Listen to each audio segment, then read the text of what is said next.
Европа Корпорейшн и 88 тысяч сотрудников группы ППР представляют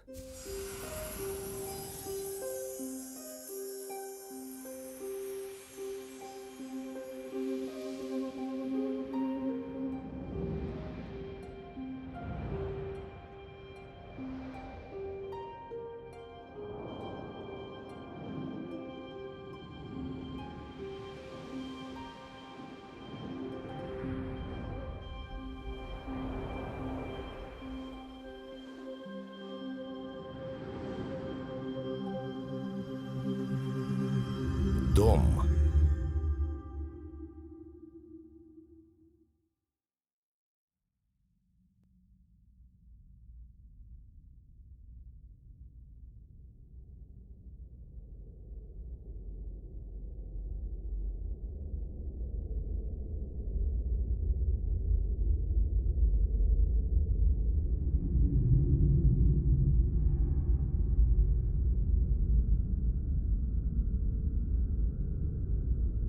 Выслушай меня, пожалуйста.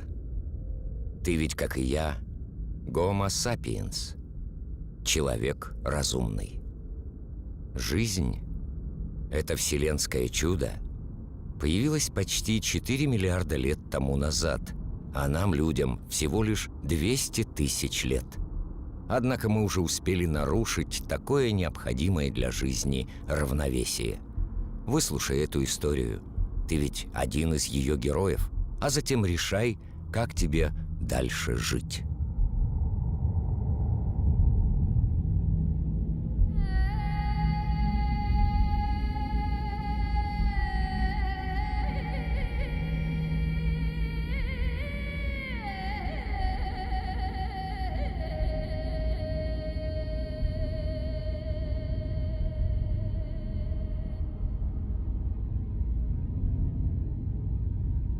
Вот следы наших истоков. Вначале наша планета была лишь огненным хаосом, образовавшимся в свете своей звезды — Солнца. Скопление слипшихся пылинок, похожих на все остальные во Вселенной. Однако на ней появилось чудо — жизнь.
Сегодня эта жизнь, наша жизнь, лишь звено цепи из несметного множества существ, следующих друг за другом вот уже почти 4 миллиарда лет.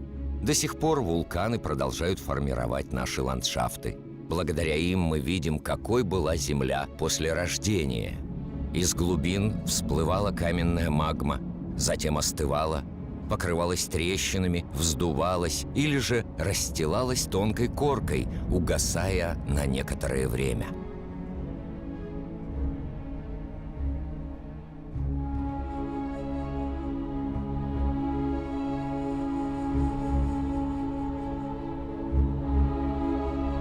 Эти испарения, вышедшие из утробы Земли, следы изначальной атмосферы. Атмосферы без кислорода.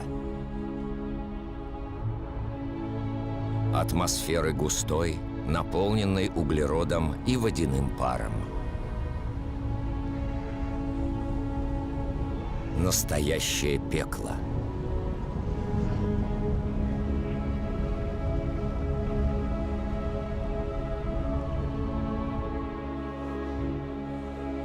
Но Земле было уготовано исключительное будущее, дарованное ей водой. На идеальном расстоянии от Солнца, не слишком далеко, не слишком близко, Земля смогла сохранить воду в жидком состоянии. Водяной пар уплотнился и выпал проливными дождями. Так родились реки.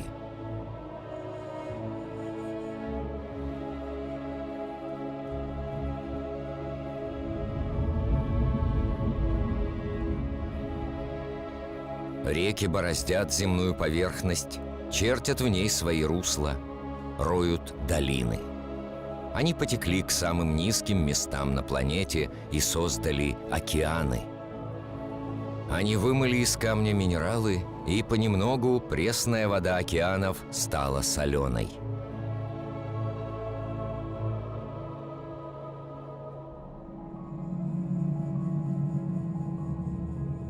Вода необходима для жизни. Она оросит эти стерильные просторы. Пути, которые она прокладывает, как вены в теле, как ветви дерева, сосуды, по которым в землю попадает жизненная сила.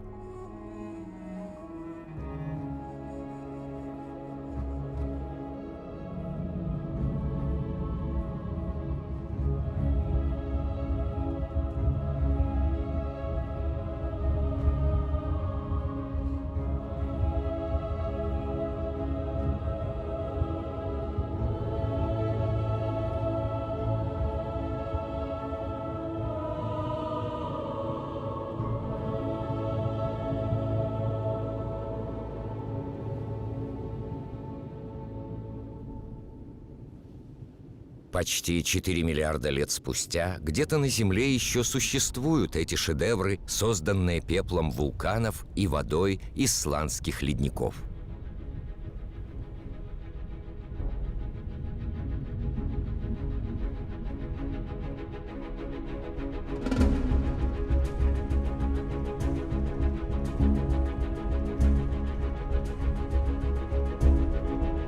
Они запечатлены здесь. Материя и вода, вода и материя, мягкость и твердость вместе, союз, характерный для любой частички жизни на планете.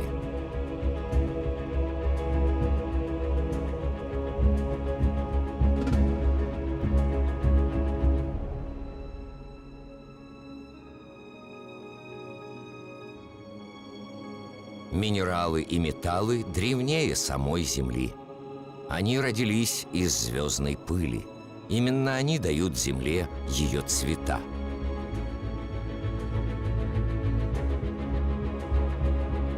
Красный от железа, черный от углерода, синий от меди, желтый от серы.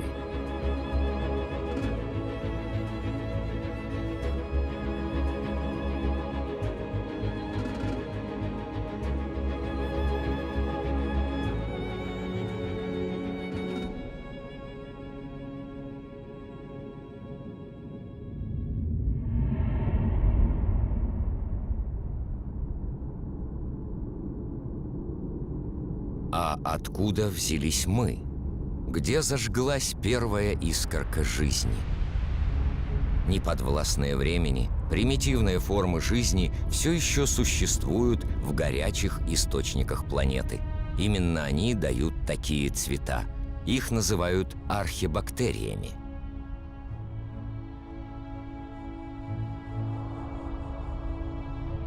Все они питаются теплом Земли. Все, кроме одной – цианобактерии, сине-зеленой водоросли. Лишь она способна поворачиваться к солнечному свету и поглощать его энергию. Она – один из главных предков всех видов растений вчерашних и сегодняшних. Эта маленькая бактерия и миллиарды ее потомков изменят судьбу нашей планеты. Они поменяют ее атмосферу.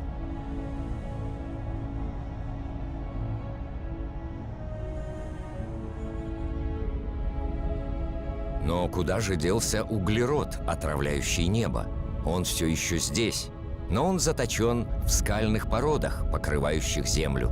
на склонах Гранд-Каньона, на плато Колорадо эта история читается лучше всего. Они открывают нам около 2 миллиардов лет земной истории. Раньше здесь был океан, населенный крохотными существами. Они строили свои ракушки, используя растворившийся атмосферный углерод. После их смерти эти ракушки тонули и накапливались на дне. Эти слоя скальной породы – ракушки триллионов микроскопических существ.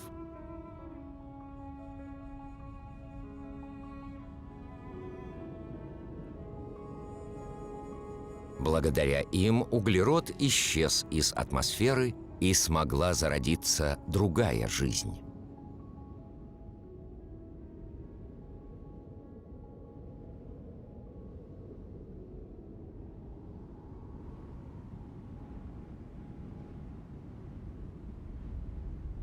Жизнь изменила атмосферу. Растительность питается энергией Солнца, дающей возможность расщепить молекулу воды и извлечь из нее кислород. Кислород попадает в воздух.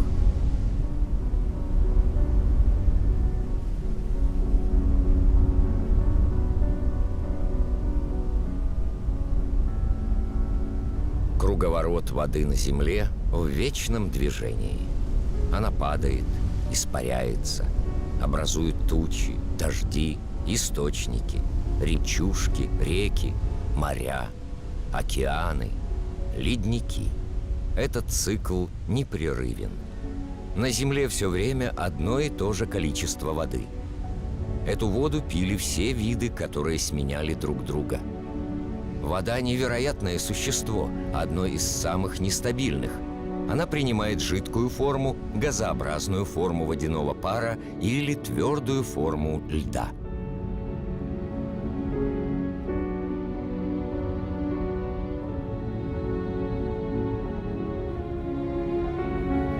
В Зимней Сибири на поверхности озер сила замерзающей воды предстает во всей своей красе.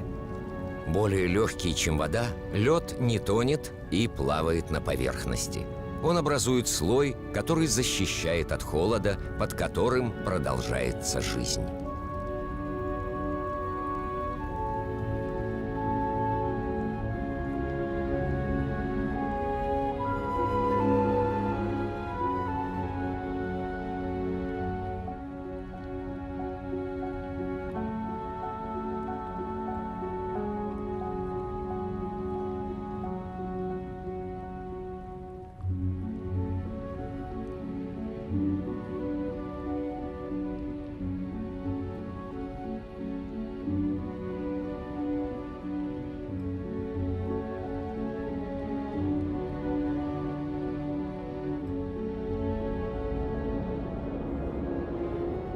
Главное для жизни – это связь. Все взаимосвязано, нет ничего самодостаточного. Вода и воздух неразделимы, и благодаря этой связи на Земле возможна жизнь. Так над океанами образуются тучи. Они приносят дожди на материки, реки которых возвращают воду в океаны. Все взаимосвязано.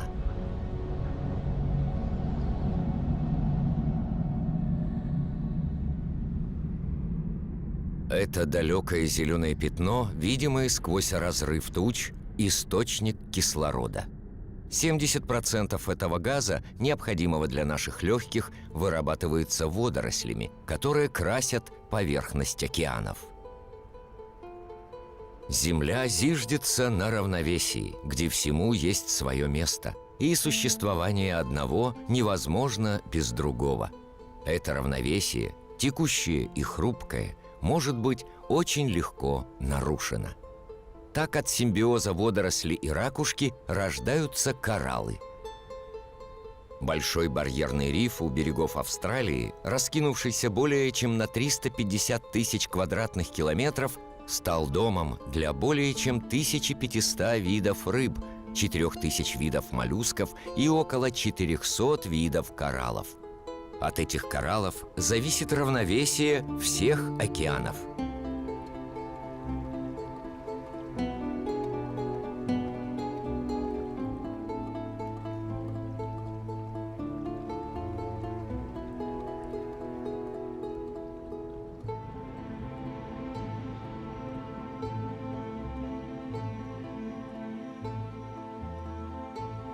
Земля считает время миллиардами лет.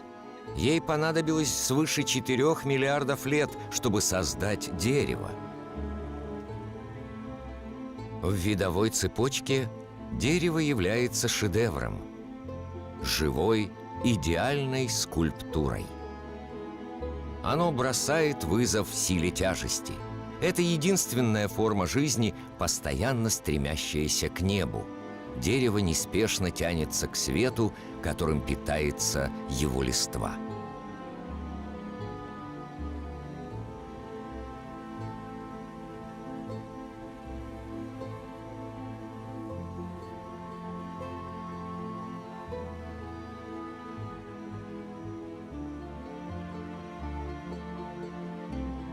От крошечной цианобактерии оно унаследовало способность ловить энергию света. Оно накапливает ее и ею питается, превращая ее в древесину и в листву. Затем листья разлагаются в смеси воды, минерального, растительного и живого. Так постепенно образуются необходимые для жизни грунты.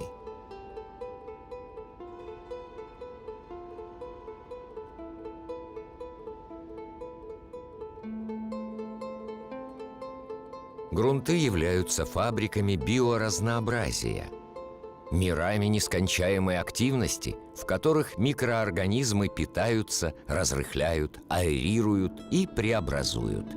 Они производят перегной, этот плодородный слой, от которого зависит жизнь на всех континентах.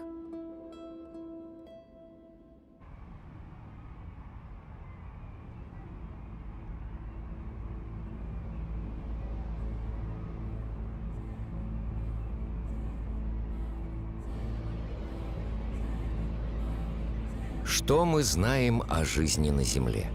Сколько нам известно видов? 10-я доля? А может, 100-я? Что мы знаем об их взаимоотношениях? Земля — это чудо, и жизнь остается загадкой.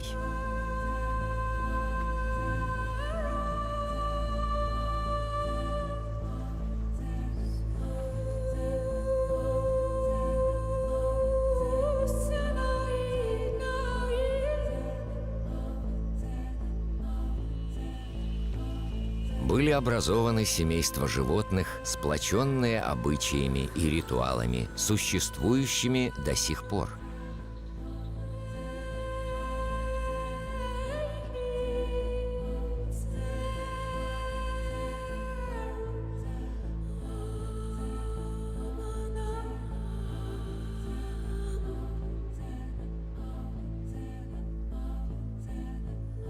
Некоторые приспособились к характеру своих пастбищ, а пастбища приспособились к ним.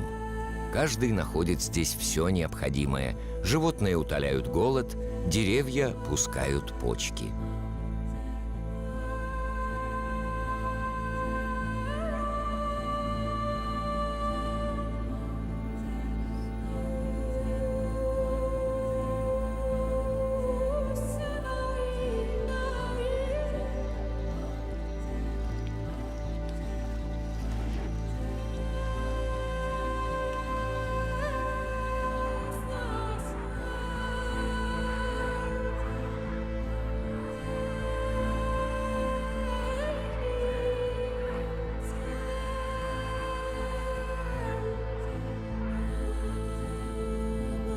В великом земном приключении у каждого вида своя роль и свое место. Никого нельзя назвать бесполезным или вредным. Они все вместе создают равновесие.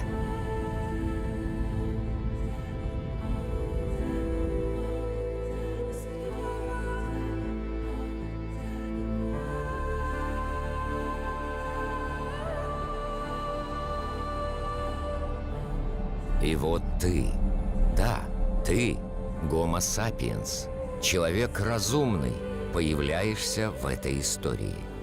Тебе досталось сказочное наследие, которое Земля создавала 4 миллиарда лет.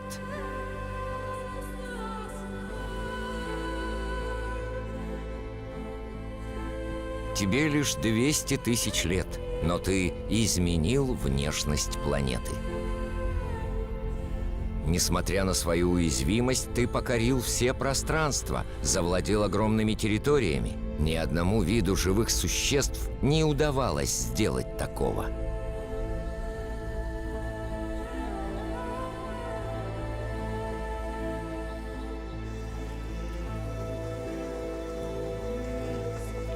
После свыше 180 тысяч лет блужданий, благодаря смягчению климата, человек становится оседлым.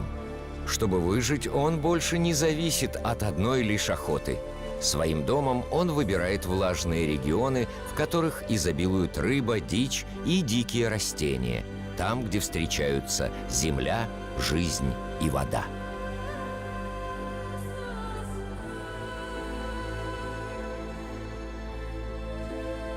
Человеческий гений придумывает пирогу. Изобретение, расширившее его горизонты и сделавшее его мореплавателем.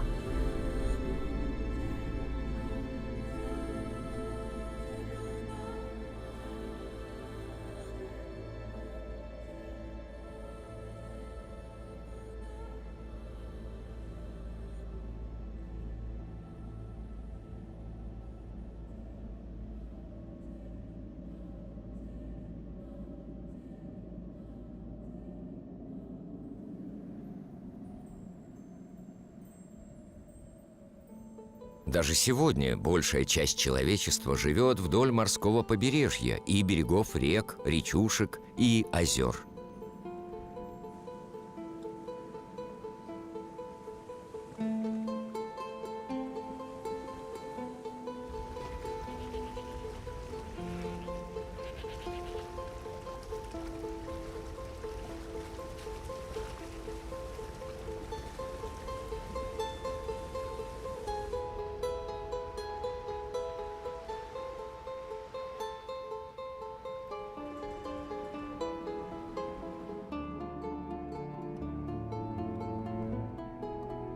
Первые города появились менее 6 тысяч лет тому назад.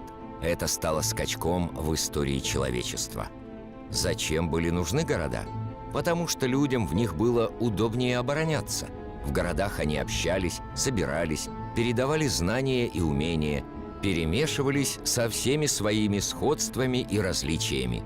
Словом, цивилизировались.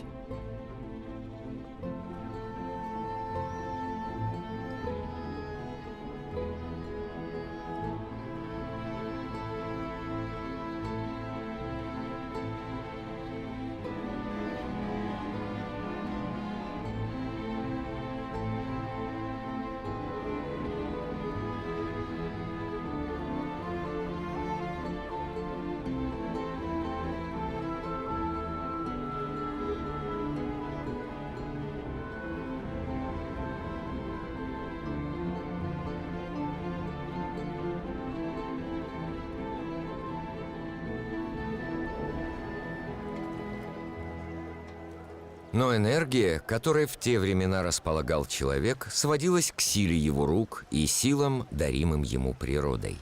Таким была жизнь человечества на протяжении тысячелетий. Такой она и осталась для каждого четвертого, то есть для более чем 1,5 миллиарда человек. Это больше, чем население всех богатых стран.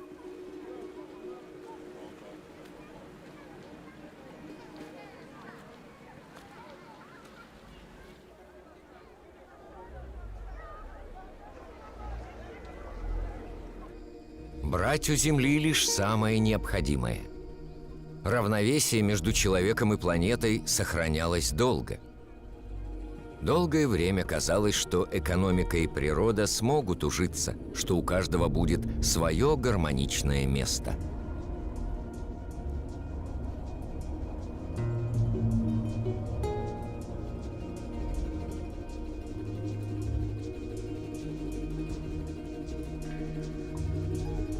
Но продолжительность жизни была короткой, тяжелый труд тягостен. Природные явления усложняли быт. Образование было привилегией избранных, единственным богатством были дети. Без их помощи выжить человеку было сложно.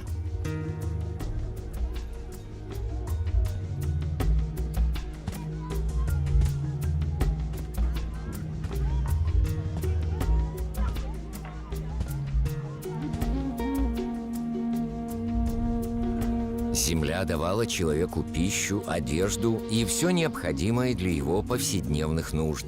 Земля давала ему все.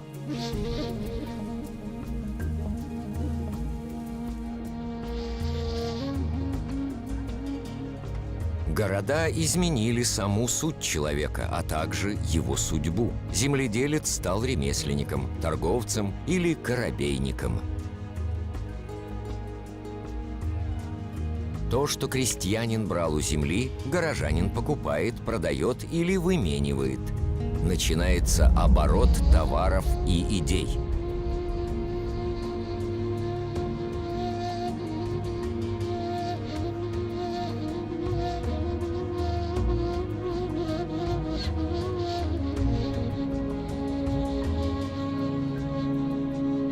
Человек всегда понимал, что он – существо слабое. Он стремился расширить границы своей территории, но знал о границах своих возможностей, о своей слабой энергии и физической силе. То, что дала ему природа, он найдет у животных, которых он приручит.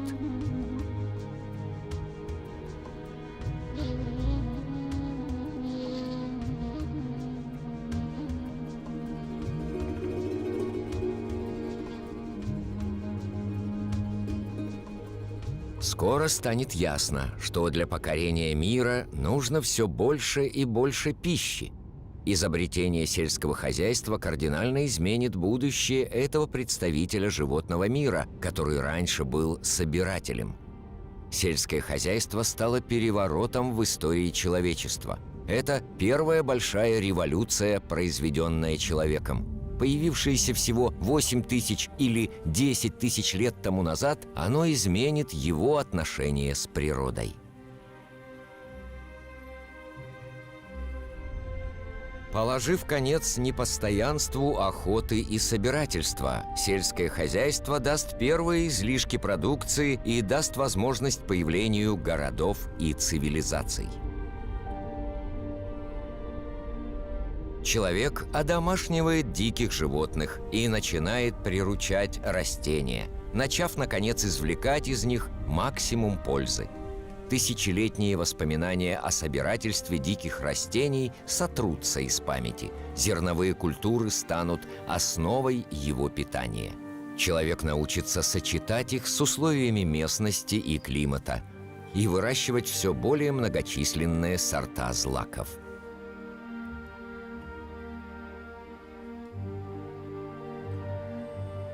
Как и у всех существ на Земле, главной заботой человека остается пропитание для себя и для своей семьи.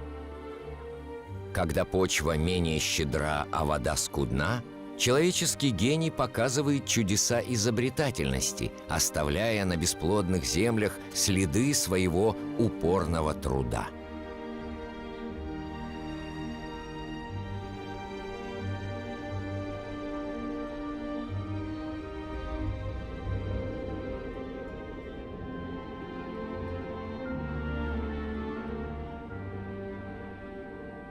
Терпеливо и самоотверженно люди осваивают новые территории, вновь и вновь жертвуя собой и своей энергией.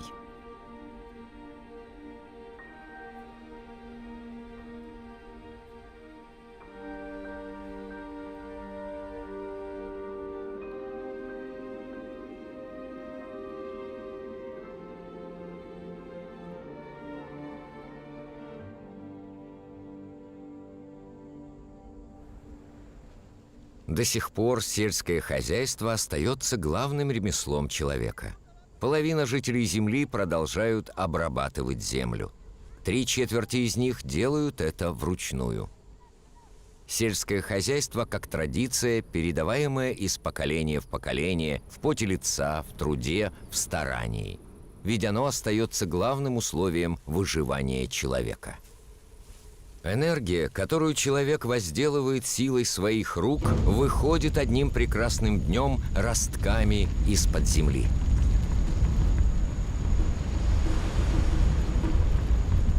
Это пламя также из растительного мира. Пригоршня солнца, чистая энергия, солнечная энергия, накопленная за миллионы лет миллионами растений более 100 миллионов лет тому назад. Они стали углем, газом и, главное, нефтью.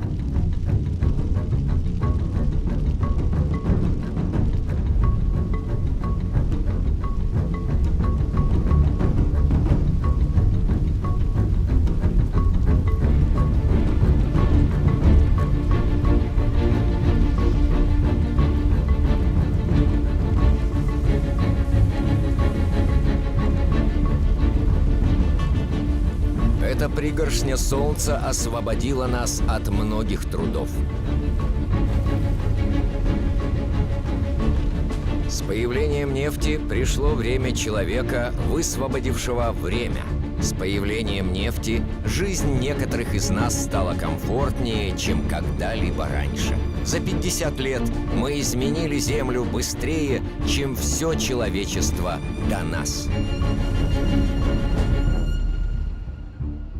Все ускоряется. За 60 последних лет население планеты практически утроилось, а городское население увеличилось на 2 миллиарда.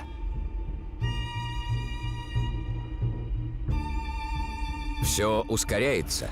Этот китайский город Шэньчжэнь с сотнями небоскребов и миллионами жителей еще 40 лет назад был рыбацкой деревушкой.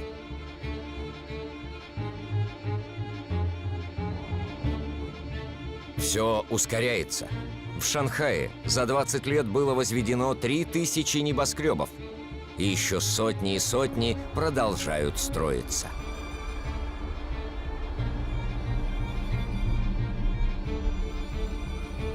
Сегодня из 7 миллиардов жителей Земли свыше половины живут в городах.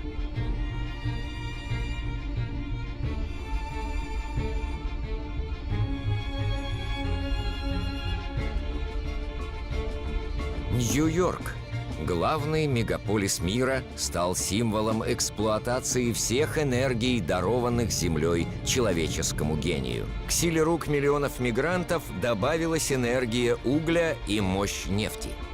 Электричество позволило создать лифты, которые сделали возможным появление небоскребов. Экономика Нью-Йорка на 16-м месте среди стран мира.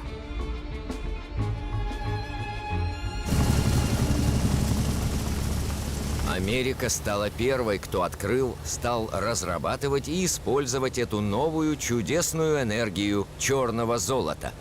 Благодаря ему этот народ фермеров индустриализировал землю. Машины заменяют человека. 1 литр нефти дает столько же энергии, что и 100 пар рук на протяжении 24 часов. Но во всем мире лишь 3% крестьян имеют трактор. При этом они дают большинство продукции. В США осталось лишь 3 миллиона фермеров. Одними только зерновыми они могли бы накормить 2 миллиарда человек.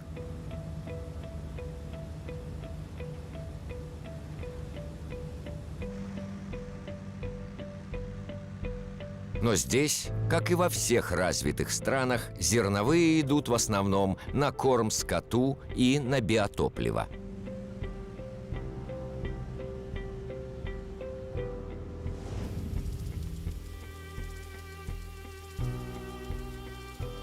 Энергия пригоршни солнца отгоняет призрак засух, преследующий культуры.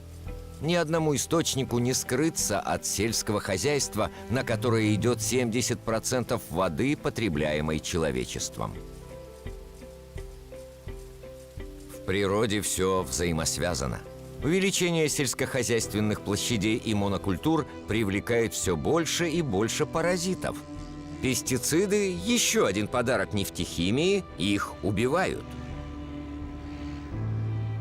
Прощайте плохие урожаи и голод.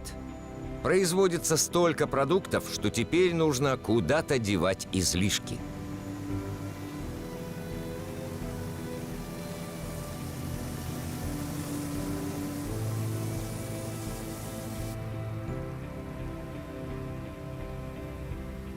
Но большая часть этих ядовитых веществ попадает в воздух, в почву, в растения, в животных, в реки, в океаны.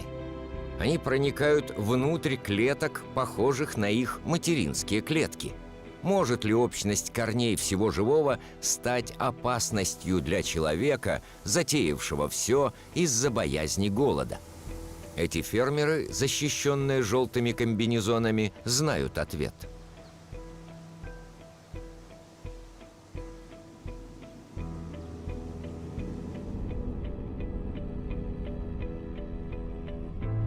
Современное сельское хозяйство не хочет зависеть от типа почвы или от времени года. Удобрения дают искусственное плодородие практически на любом клочке земли. Растениями, уже приспособившимися к почве и климату, жертвуют ради более продуктивных сортов и сортов, лучше выдерживающих перевозку. Таким образом, исчезли 3/4 сортов, тысячелетиями отбираемых человеком. До самого горизонта удобрения внизу, пластик наверху. Теплицы Альмерийской пустыни в Испании, огород Европы. Сотни грузовиков каждый день погружают горы идеальных овощей и отвозят их в супермаркеты. Чем более развита страна, тем больше мяса потребляют ее жители. Как удовлетворить растущий в мире спрос, не строя скотоводческих ферм, напоминающих концлагеря? Все ускоряется. Даже рост скота, никогда не видевшего пастбищ.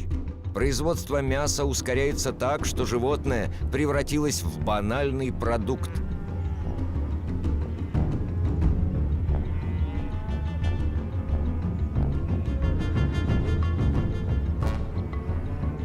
На этих огромных загонах, истоптанных миллионами животных, не растет ни травинки.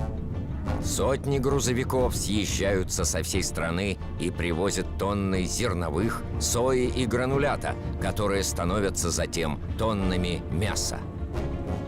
Итог. Нужно 100 литров воды для производства 1 килограмма картошки, 4000 для килограмма риса, 13 тысяч для килограмма говядины, не считая нефти, затраченной для ее производства и перевозки.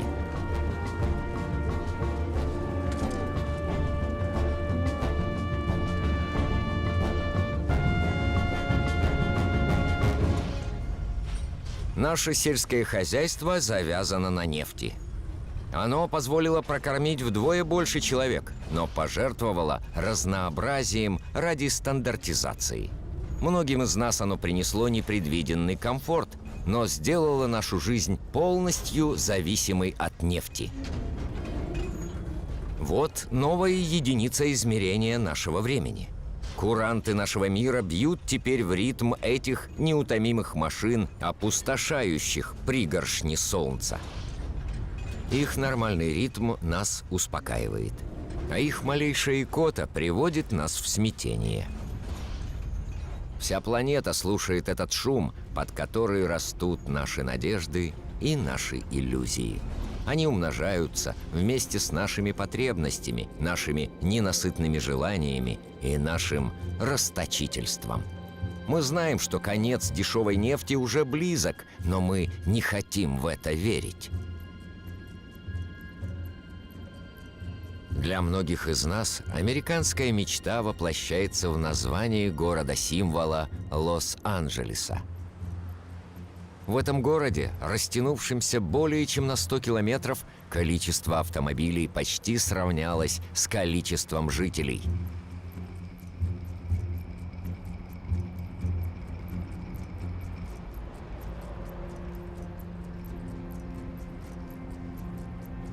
Каждую ночь здесь происходит фантастический парад энергии.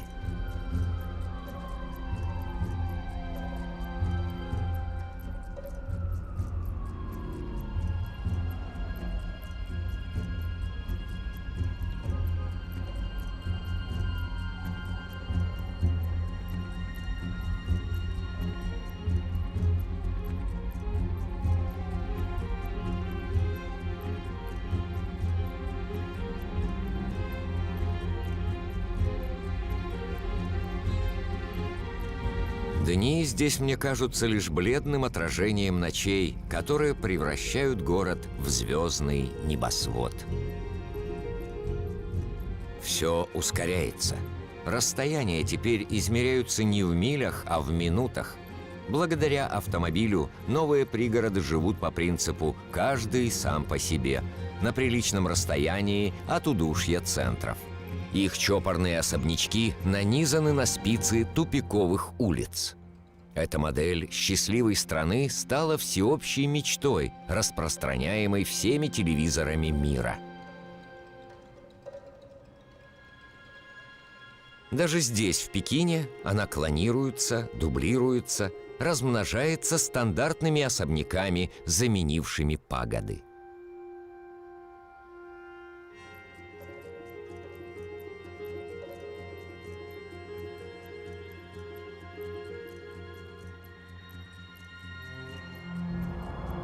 Автомобиль стал символом общества достатка и прогресса. Если бы все последовали за этой моделью, то на Земле было бы не 900 миллионов автомобилей, как сейчас, а 5 миллиардов.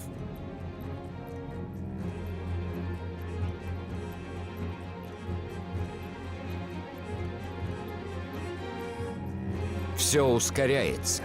Чем больше мир развивается, тем больше растет жажда энергии. Повсюду машины роют, копают, вырывают у Земли звездные частицы, погребенные в ее глубинах со дня ее сотворения – руду.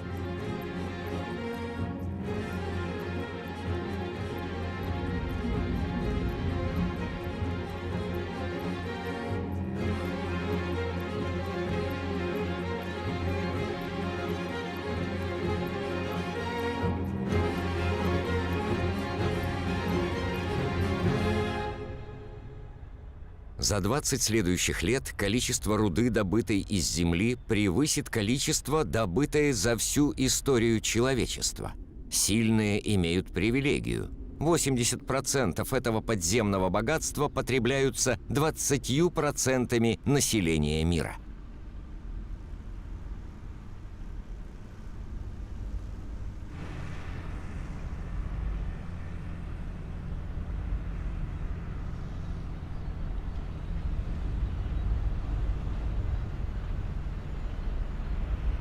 До конца столетия эта безмерная эксплуатация исчерпает практически все запасы планеты.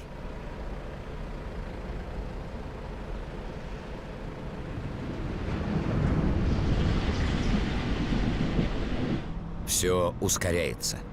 Судостроительные заводы производят один за другим танкеры, контейнеровозы, метановозы, чтобы удовлетворить спрос глобализированного промышленного производства. Большинство потребительских товаров преодолевают тысячи километров между странами, где их производят, и теми, где их потребляют. С 1950 года объемы международной торговли возросли в 20 раз.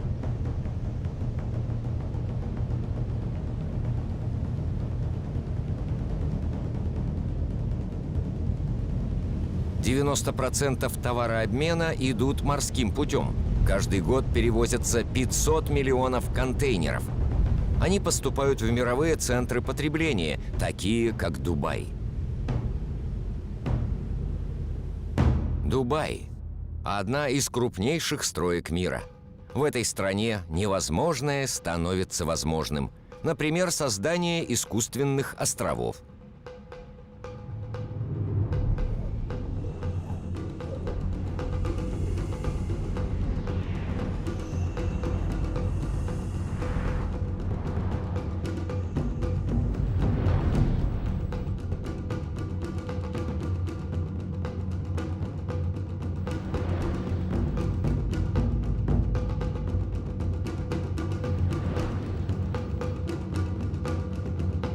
У Дубая мало природных богатств, но за нефтяные деньги сюда едут миллионы тонн материалов со всего мира, а также рабочая сила для постройки целых лесов небоскребов, обгоняющих друг друга, или же лыжного курорта посреди пустыни. У Дубая нет полей, но он может импортировать продукты. У Дубая нет воды, но он может опреснять морскую воду ценой значительной энергии. Или же построить высочайший в мире небоскреб. У Дубая есть очень много солнца, но он игнорирует солнечные панели. Это город ненасытных амбиций, в котором осуществляются самые нелепые мечты. Дубай стал своеобразной кульминацией западной модели, а его 800-метровый тотем – символом ультрапрогресса, которому не перестает изумляться весь мир. Чрезмерность? Возможно. Похоже, что Дубай сделал свой выбор. Он стал новейшим маяком для всех денег мира.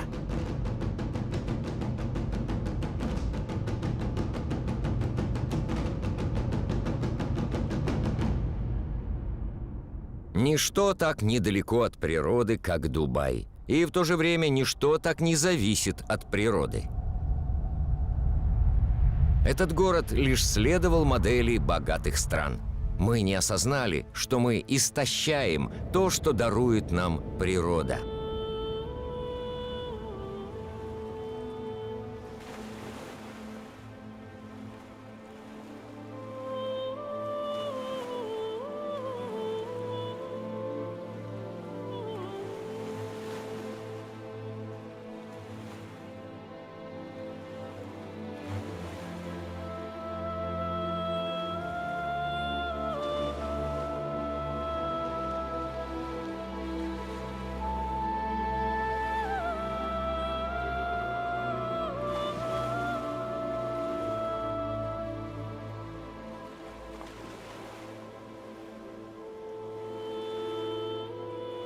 Что знаем мы о водном мире, от которого видим лишь поверхность и который занимает 3/4 планеты? Глубины океанов остаются загадкой. Они скрывают тысячи видов, о существовании которых мы даже не догадываемся.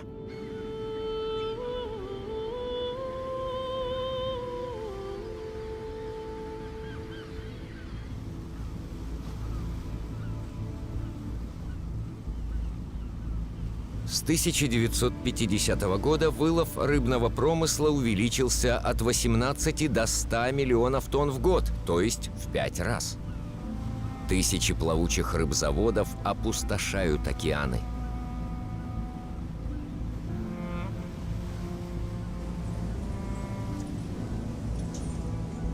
Такими темпами 3/4 рыболовных зон уже истощены, в упадке или на пределе.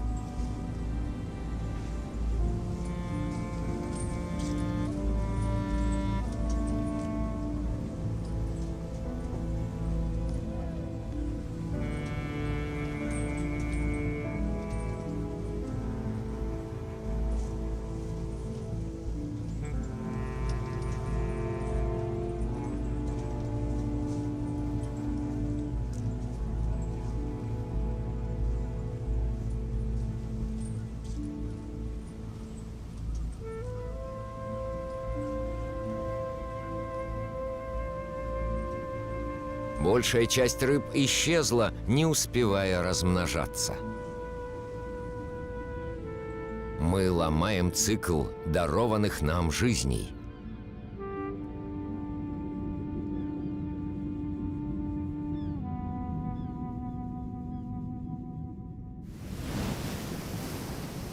На побережьях множатся признаки этого истощения. Первый признак – уменьшение колоний морских млекопитающих. И без того подавленные урбанизацией и загрязнением берегов, они столкнулись с новой угрозой – голодом. В этой неравной конкуренции с промышленным рыболовством они не могут найти достаточно рыбы, чтобы прокормить детенышей.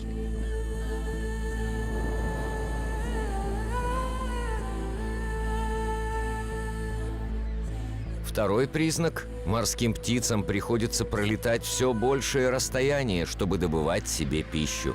При сегодняшних объемах уловов все рыболовные запасы под угрозой истощения.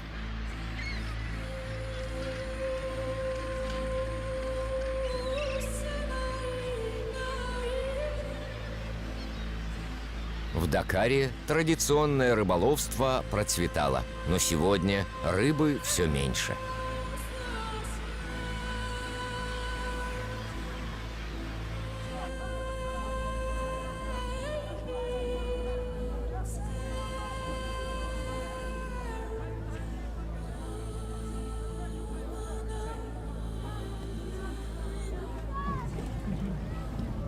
Рыба – основной продукт питания каждого пятого жителя планеты.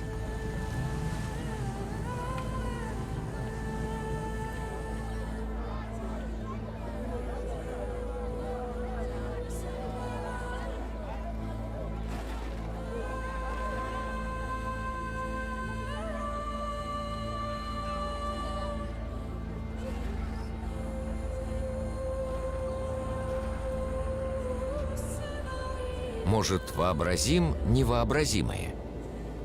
Бесполезные пироги, моря, в которых не будет рыбы.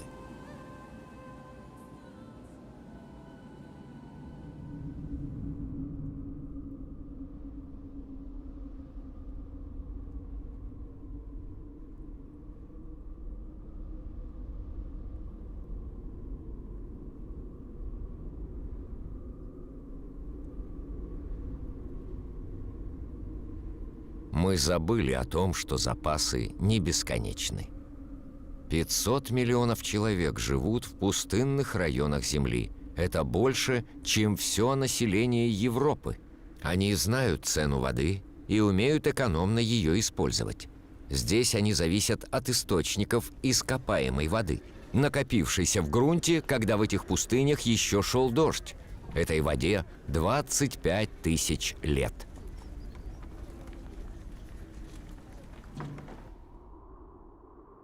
В пустынях эта ископаемая вода позволила увеличить посевные площади и прокормить население. Своей круглой формой эти поля обязаны спецификой их оросительных систем.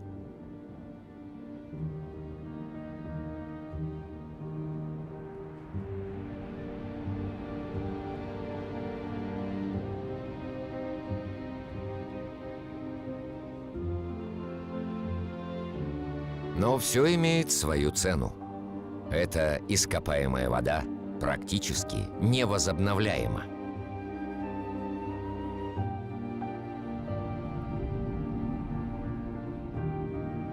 В Саудовской Аравии мечта о промышленном сельском хозяйстве в пустыне затухает. Эти светлые точки, как будто нанесенные на пергамент заброшенные участки. Оросительные системы все еще там, как и энергия для них, но ископаемая вода иссякла.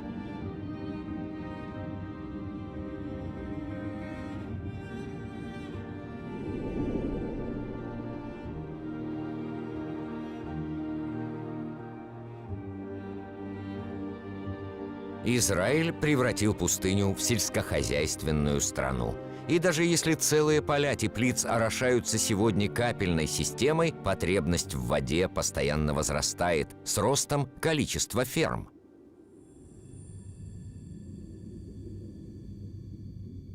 От реки Иордан остался лишь ручей. Отчасти его вода ушла вместе с лотками овощей и фруктов в заграничные супермаркеты.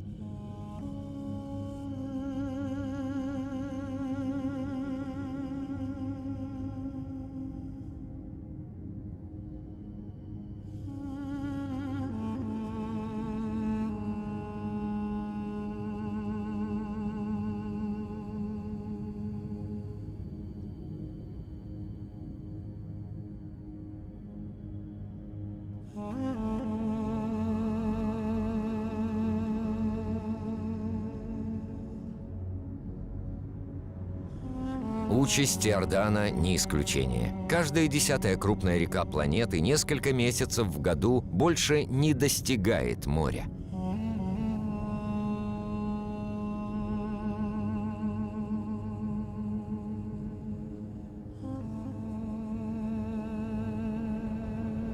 Мертвое море обязано своим именем очень высокой концентрации соли, из-за которой жизнь в нем невозможна. Лишенное воды Иордана, оно мельчает более чем на метр в год. Его соленость возрастает. Испарение воды, вызванное жарой, образует эти красивые соляные острова. Эвапориты, может, и красивы, но они безжизненны.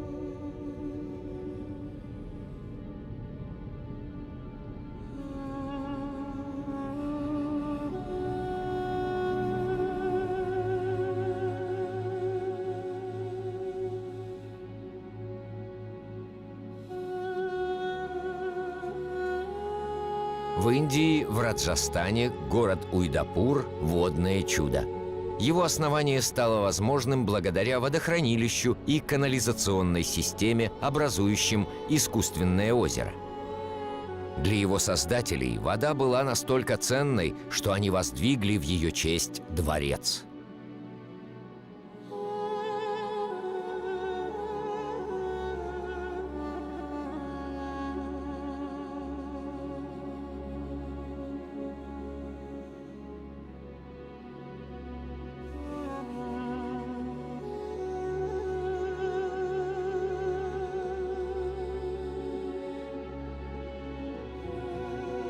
Индия может стать страной, которая больше всех пострадает от недостатка воды за это столетие.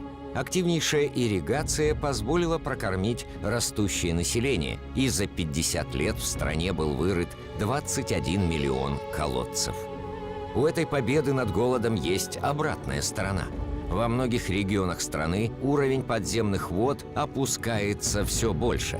В Западной Индии треть колодцев была заброшена.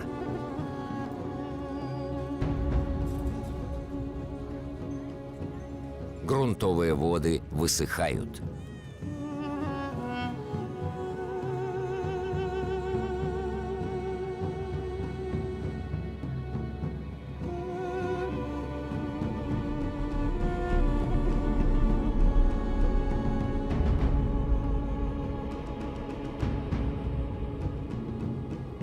Эти огромные резервуары собирают воду муссонов. Она компенсирует грунтовые воды.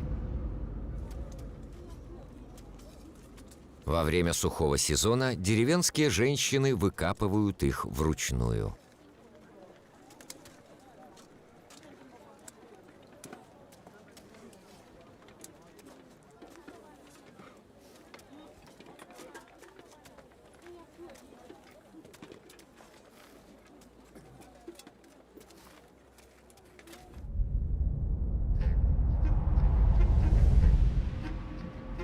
За тысячи километров оттуда тратится 800 тысяч литров воды в день на человека.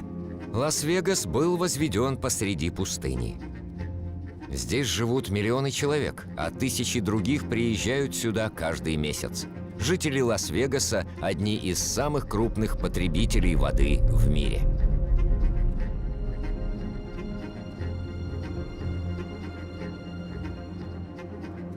Палм-Спрингс – еще один город в пустыне с тропической растительностью и безупречными полями для гольфа.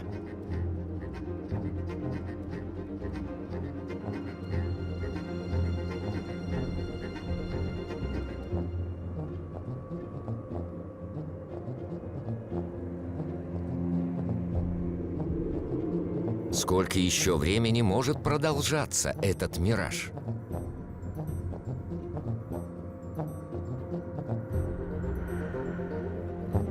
Земля не успевает за этим бешеным темпом. Колорадо, дающая воду этим городам, одна из тех рек, что больше не доходят до моря. Что еще более тревожно, объем ее стока уменьшается уже в начале. Уровень воды в ее резервных озерах падает. На заполнение озера Пауэлл ушло 17 лет. Его уровень упал наполовину. Еще до 2025 года нехватка воды будет грозить 2 миллиардам людей. Однако на нетронутых территориях планеты вода в избытке. Водно-болотные угодья.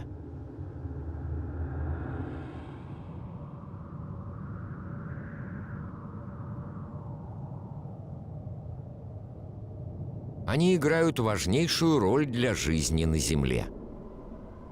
Они занимают 6% ее территории. Болота, как губки, регулируют движение воды. Они впитывают ее во влажный сезон и отдают в сухое время.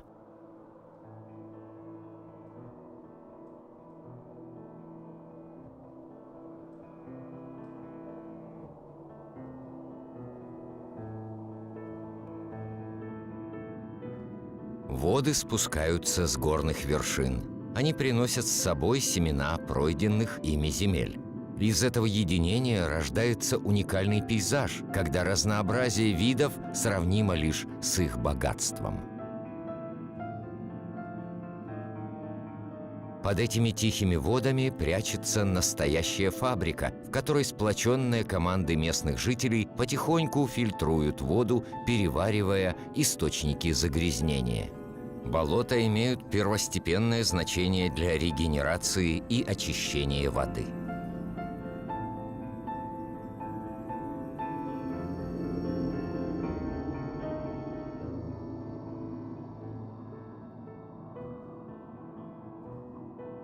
Водно-болотные угодья всегда считались гиблыми территориями, потерянными для человека. В нашей гонке за покорением земель мы их присвоили и превратили в пастбища для скота, сделали из них поля, построили на них дома.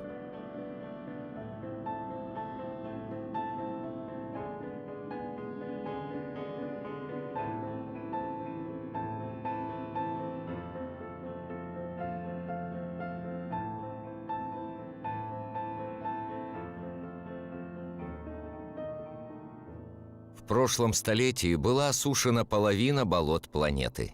Мы так и не осознали ни их богатства, ни их значения.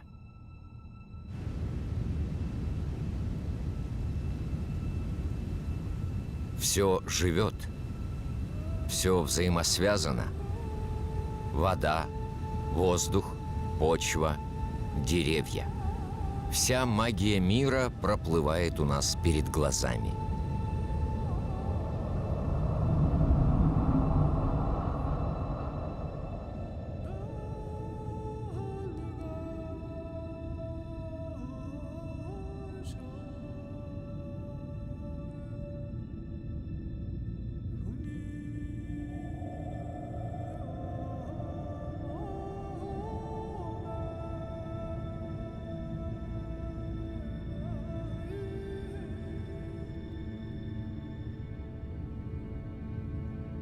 Деревья дышат и возвращают воду из земли в атмосферу в виде легких туманов.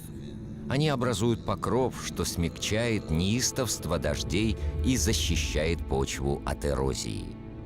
Леса дают влажность, необходимую любой жизни. Они порождают дожди.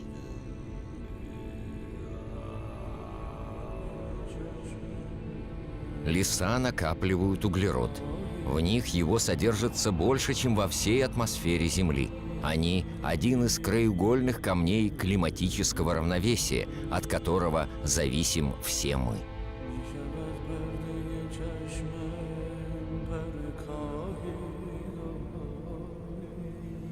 В лесах содержится 3/4 всего биоразнообразия, всего живого на Земле. Каждый год в них открывают новые, неизвестные виды – насекомых, птиц, млекопитающих.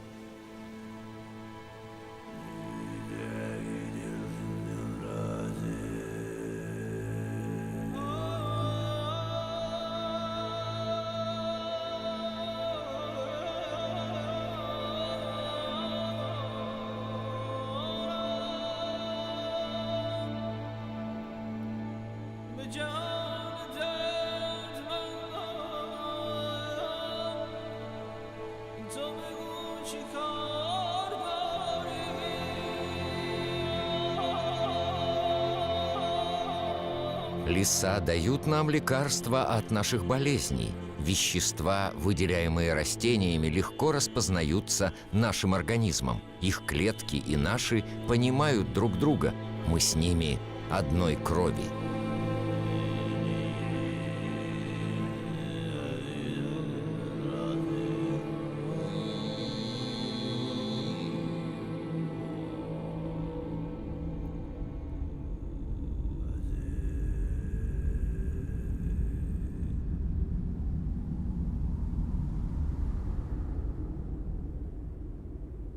Мангровые леса ходят по морю. Как и кораллы, они стали для океанов яслями. Их корни переплетаются и образуют убежище для рыб и моллюсков, что прибывают туда продлевать род. Мангровые леса защищают берега от ураганов, от штормовых нагонов и от постоянной морской эрозии. От них зависят целые народы. Однако в 20 веке уже половина их исчезла. Одной из причин этой катастрофы стали креветочные фермы, появляющиеся в богатых зонах мангровых лесов. Вентиляторы проветривают эти резервуары, напичканные антибиотиками, чтобы не дать креветкам задохнуться. Зато задыхаются мангровые леса. Начиная с 60-х, вырубка лесов постоянно ускоряется. Каждый год 13 миллионов гектаров тропического леса исчезают сожженными или в виде бревен. Эта территория, равная четверти Франции.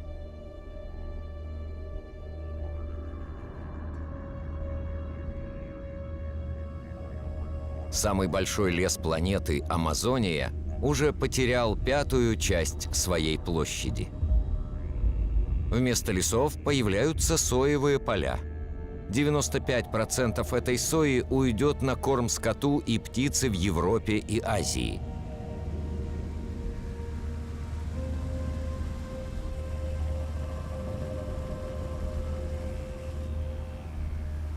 Так лес превращается в мясо.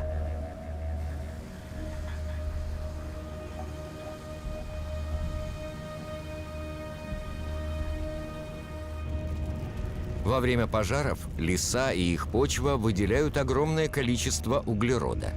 Они выделяют 20% всего количества парниковых газов планеты. Уничтожение лесов – одна из основных причин изменения климата.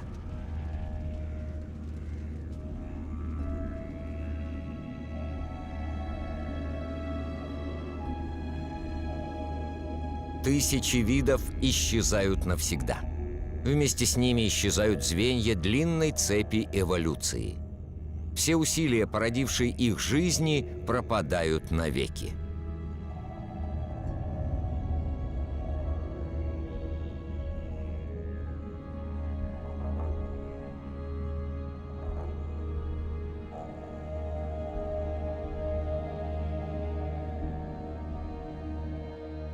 Борнео. 4-й по величине остров в мире еще 20 лет назад был покрыт огромным реликтовым лесом. С сегодняшними темпами вырубки он полностью исчезнет за 10 лет. Жизнь – это то, что связывает воду, воздух, землю и солнце. На Борнео, где был один из крупнейших центров биоразнообразия в мире, эта связь разрывается.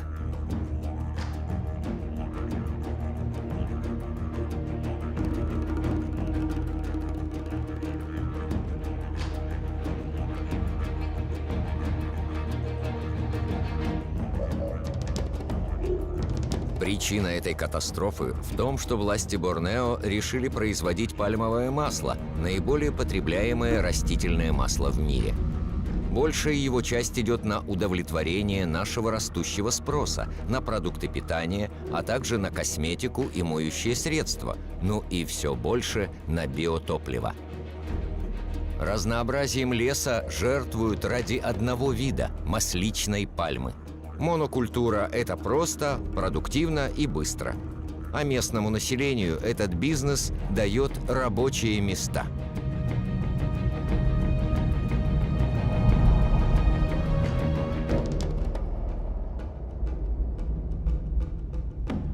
Другой пример повального сведения леса – эвкалипт.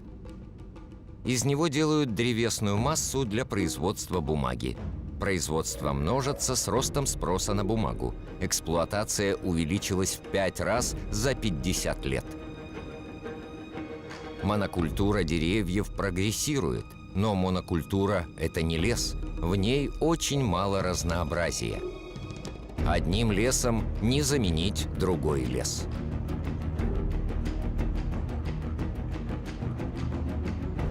Под этими эвкалиптами ничего не растет, так как их листва образует покров, токсичный для большинства растений.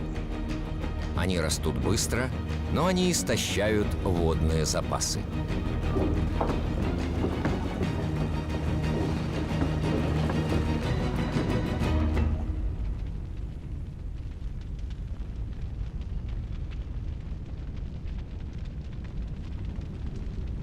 Соя, пальмовое масло, эвкалипт.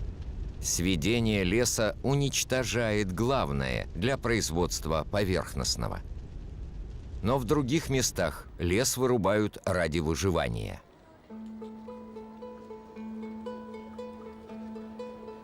Более 2 миллиардов человек еще зависят от древесного угля, почти треть населения планеты.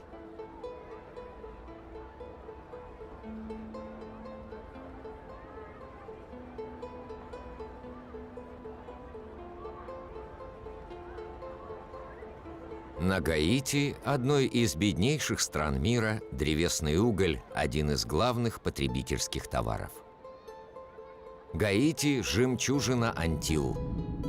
Сегодня эта страна не может выжить без зарубежной помощи.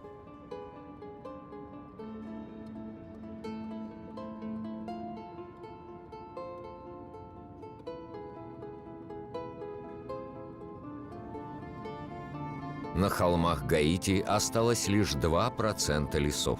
Оголенная земля больше не поглощает дождевую воду. Без растений, без корней, укрепляющих ее, почва не удерживается. С дождевой водой она сползает с холмов и стекает к морю. Эрозия обедняет грунты, и они становятся все менее годными к возделыванию. В некоторых районах Мадагаскара урон от эрозии впечатляет. Холмы покрыты ранами шириною в сотни метров.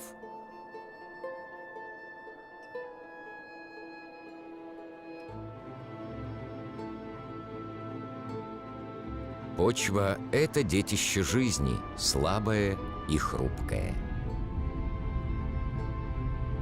Из-за эрозии тонкий слой гумуса, на формирование которого ушло тысячи лет, исчез.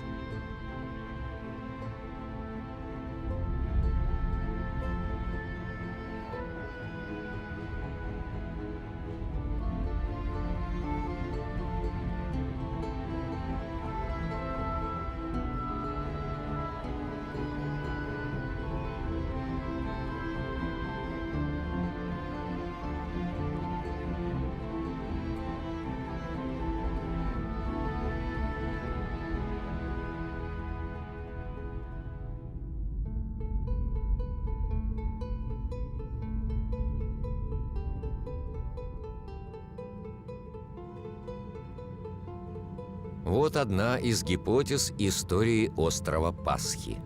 Может быть, она заставит нас задуматься. Здесь, на самом изолированном острове мира, жители нещадно эксплуатировали его ресурсы. Их цивилизация не выжила. На этих землях раньше росли самые высокие пальмы в мире. Они исчезли. Местные жители вырубили их до одной. Тогда они столкнулись с глобальной эрозией почвы. Они больше не могли рыбачить, не осталось деревьев для изготовления пирог. Их цивилизация была одной из самых ярких в Тихом океане.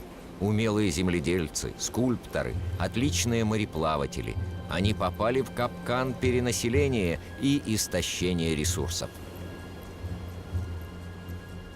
Тогда начались социальные беспорядки, бунты и голод. Многие островитяне не пережили этих бедствий.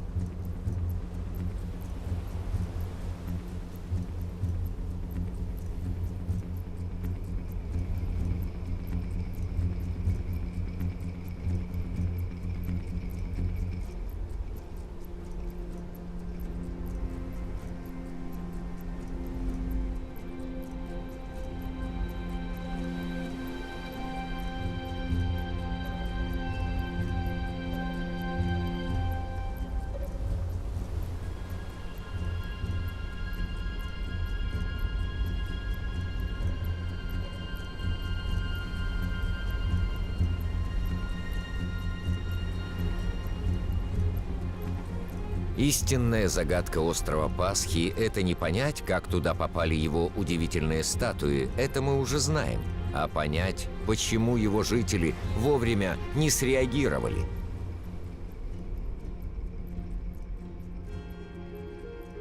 Это лишь одна из гипотез, но именно она нас интересует. С 1950 года население планеты почти утроилось, и за эти годы мы изменили наш остров Землю больше, чем за все 20 тысяч лет нашей истории.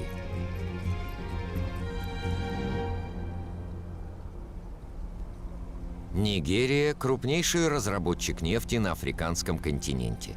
Однако 70% ее населения живут ниже черты бедности. Они живут на богатстве, но не имеют к нему доступа. И так во всем мире. Половина бедного населения планеты живет в странах, богатых на ресурсы.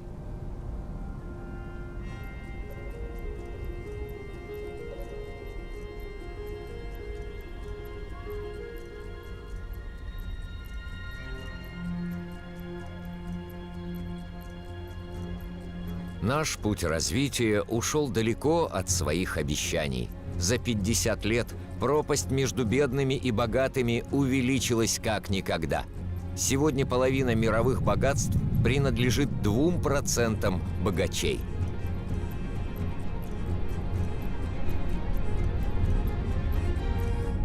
Сколько еще продлится такое неравенство?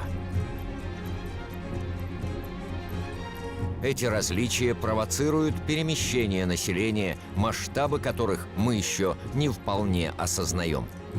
В городе Лагос в 1960 году было менее 700 тысяч жителей. В 2025 их будет 16 миллионов. Лагос – один из самых быстрорастущих мегаполисов мира. Его новые жители, в основном крестьяне, вынужденные бросать деревни из-за экономических и демографических проблем и исчезновения ресурсов. Такой рост городов – явление новое, ведь теперь его причина не в богатстве, а в бедности.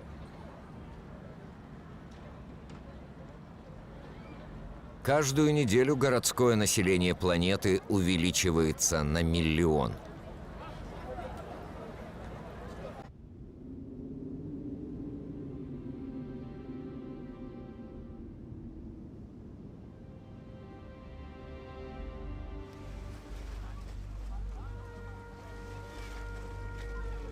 Каждый шестой житель Земли обитает сегодня в ненадежном, негигиеничном, перенаселенном жилье, не имея необходимых бытовых удобств – воды, туалетов, электричества.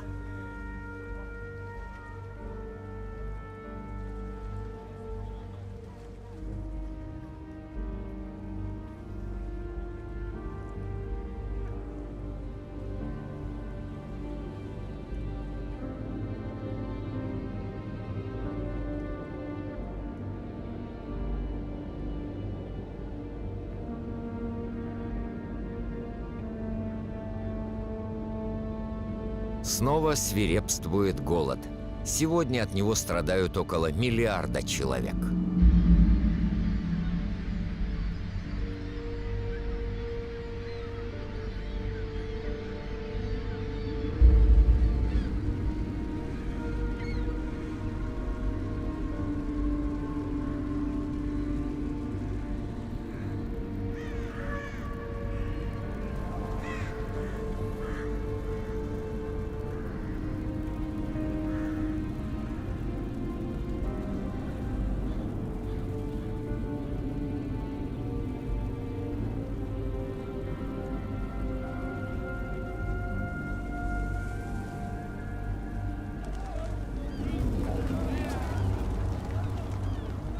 На свалках во всем мире самые неимущие ищут пропитание, а мы все продолжаем рыть землю в поисках ресурсов, которые кажутся нам необходимыми. Мы ищем все дальше и дальше в нетронутых до сих пор районах и во все более сложных для разработки месторождениях.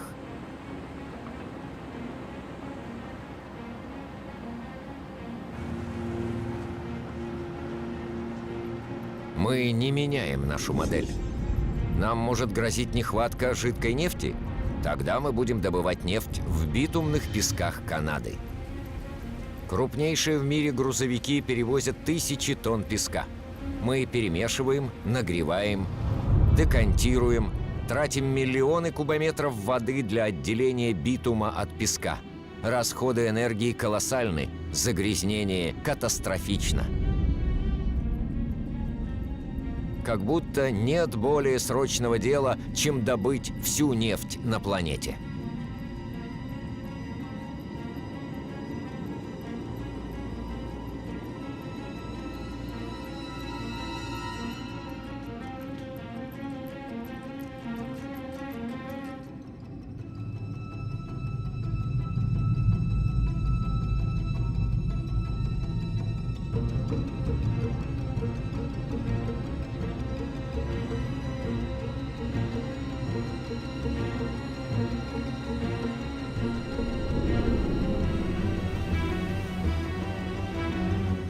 Наши танкеры все больше. Наши потребности в энергии постоянно растут. В баке нашей машины «Прогресса» огромная дыра, и она требует все больше топлива.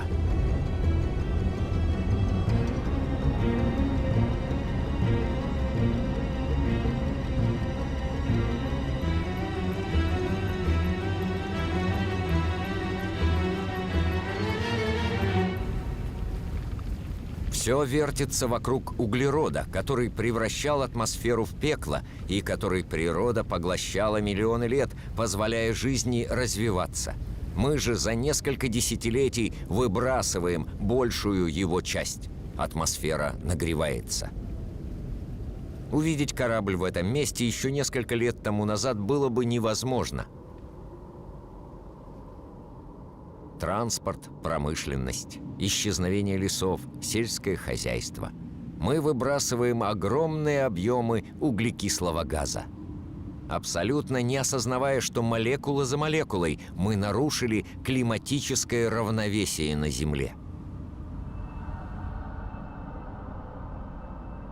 Все наши взгляды обращены к полюсам. На них лучше всего видно, как наступает обещанное изменение климата. Наступает оно очень быстро. Северо-западный проход, соединяющий через полюс Америку, Европу и Азию, открывается. Ледяные поля Арктики тают.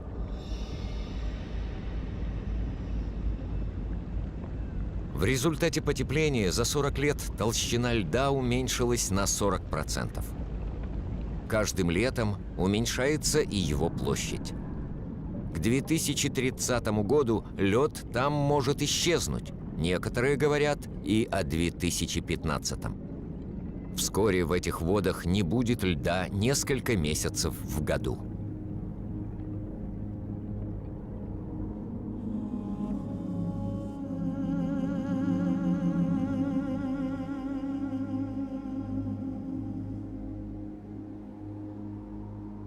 Солнечные лучи, отражаемые ледяными полями, станут проникать в тусклую воду и будут ее нагревать. Глобальное потепление ускорится.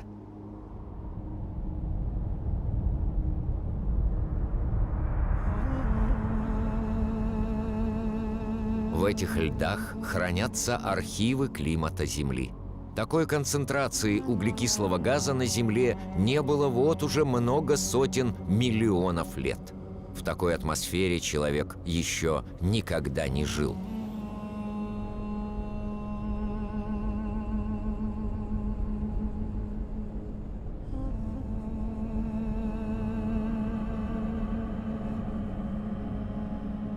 Наше хищническое потребление ресурсов угрожает существованию видов. Изменение климата ускоряет эту угрозу. К 2050 году может исчезнуть четверть всех видов, живущих на Земле. В этом ледяном мире природное равновесие уже нарушено.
У берегов Гренландии все больше айсбергов.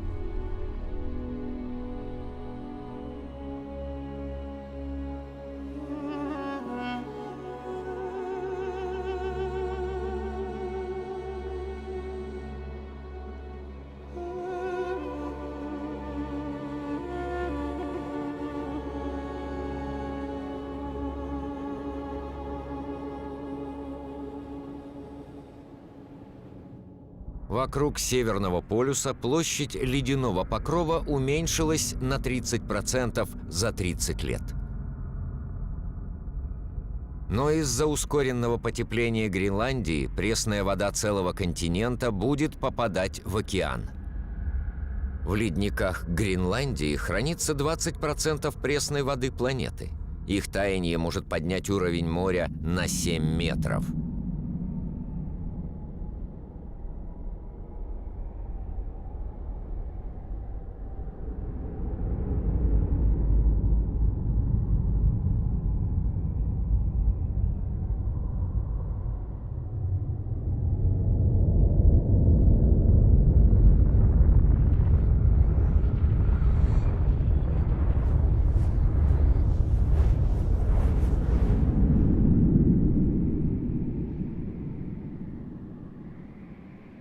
Однако здесь нет никакого производства. Льды Гренландии тают из-за парниковых газов, выбрасываемых повсюду. Наша экосистема не знает границ. Где бы мы ни были, наши действия имеют последствия для всей планеты.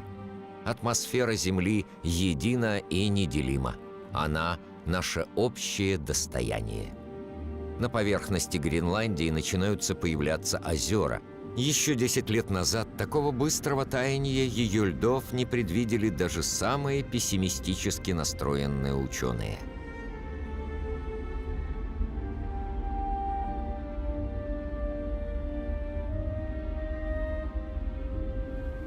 Ручьи талой воды множатся, соединяются и прорезают поверхность. Считалось, что их вода будет замерзать в глубинах льда, но она проникает под ледяной покров. Из-за этого ускоряется его скольжение к морю, где он раскалывается на айсберги.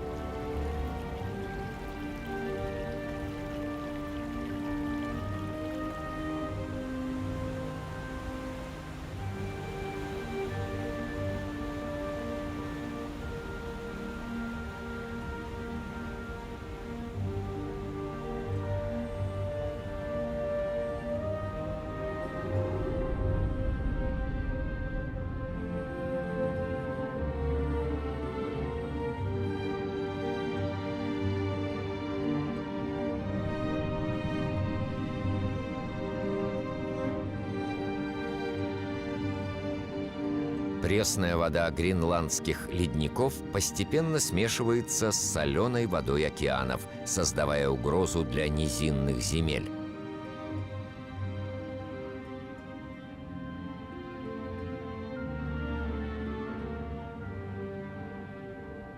Уровень моря поднимается. Увеличение объема воды, вызванное потеплением, подняло уровень моря в 20 веке на 20 сантиметров. Все рушится. Например, кораллы очень чувствительны к малейшим изменениям температуры воды. 30% этого важнейшего звена в цепи видов уже исчезло.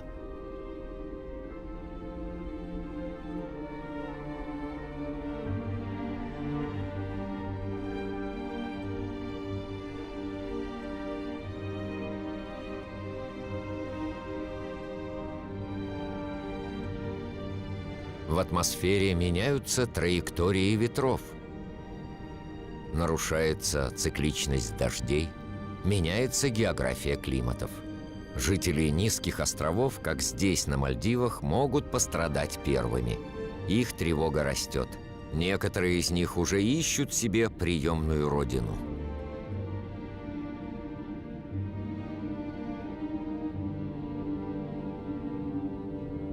А что станет с большими городами планеты, такими как Токио, самым густонаселенным городом в мире, если рост уровня моря продолжит ускоряться?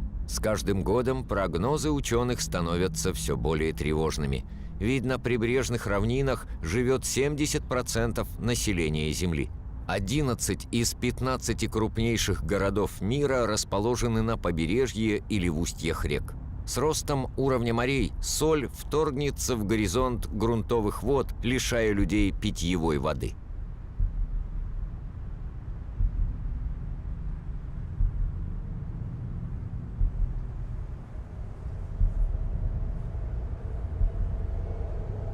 Миграционные процессы станут неотвратимыми. Неизвестны лишь их масштабы.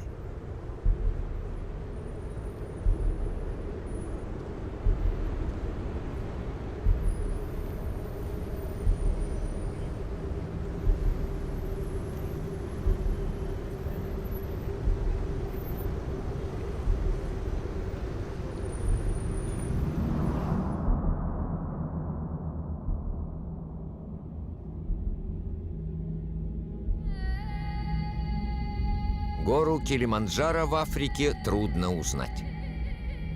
Исчезло 80% ее ледников. Летом от нее больше не текут реки, население страдает от нехватки воды.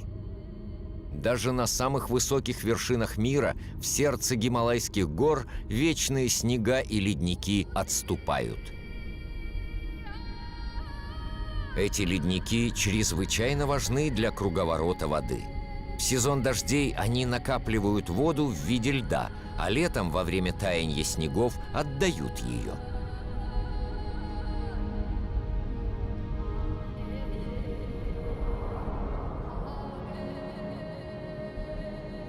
В гималайских ледниках начинаются великие реки Азии. Инд, Ганг, Меконг, Янцзы берут здесь начало. 2 миллиарда человек получают от них питьевую воду и воду для орошения, как здесь, в Бангладеш. Расположенный на дельте Ганга и Брахмапутры, Бангладеш напрямую страдает от процессов, происходящих в Гималаях и в океанах. Эта страна – одна из самых густонаселенных и бедных в мире. По ней уже ударило изменение климата.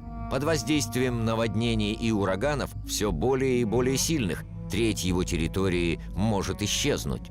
Жители стран, затронутых этими разрушительными процессами, рано или поздно мигрируют.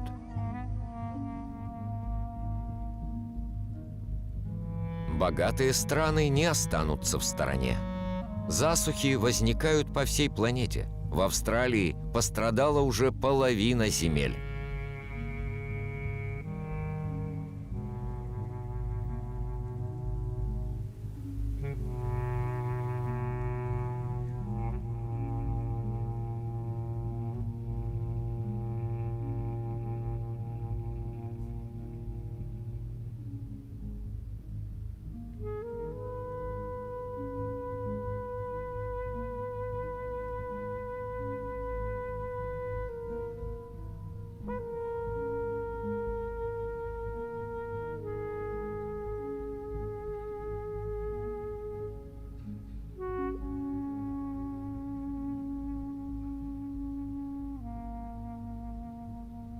Климатическое равновесие последних 12 тысяч лет, которому мы обязаны своим развитием, было нами нарушено.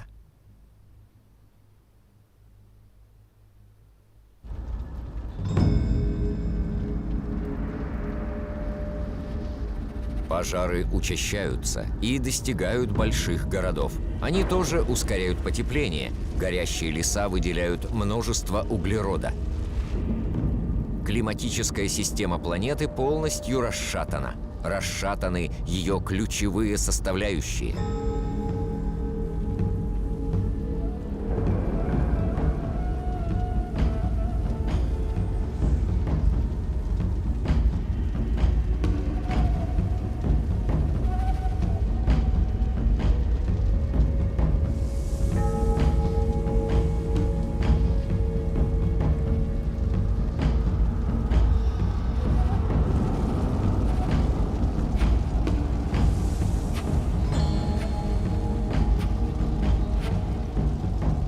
что, если эти разрушительные процессы необратимы?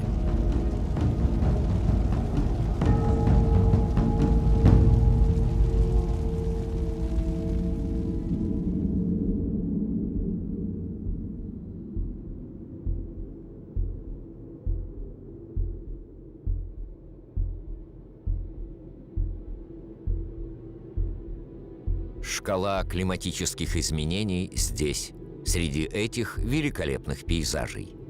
Мы в Сибири, в которой, как и в некоторых других регионах, царят такие холода, что земля остается постоянно замерзшей. Это вечная мерзлота.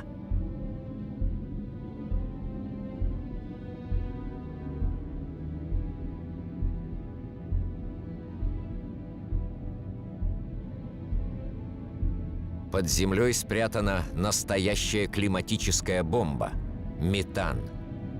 Метан – это газ, имеющий парниковый эффект в 20 раз сильнее углекислого газа. Если вечная мерзлота растает, высвобождение метана приведет к скачку парникового эффекта с непредсказуемыми последствиями. Скачку, после которого мы не узнаем нашу Землю.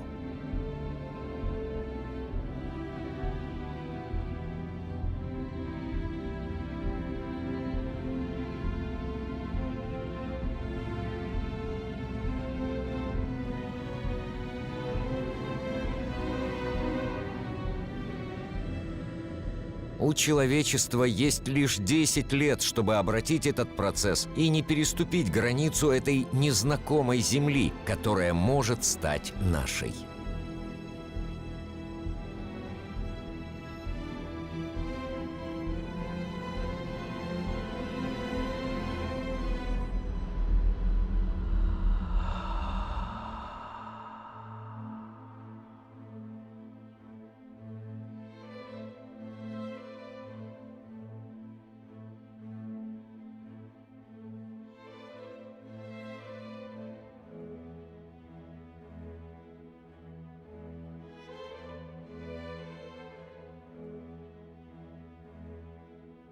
Мы сдвинули силы, которые мы не в состоянии контролировать. С начала времен вода, воздух, материя, жизнь тесно взаимосвязаны. Но с недавних пор мы рвем эту связь. Кроме нас виноватых нет, и мы знаем о наших грехах. Все, что мы увидели, так на нас похоже. Мы сделали Землю похожей на себя, и у нас мало времени для изменений. Как сможет Земля выдержать вес 9 миллиардов людей, если мы, наконец, не одумаемся и не осознаем всего того, что мы натворили? 20% населения потребляют 80% ресурсов планеты.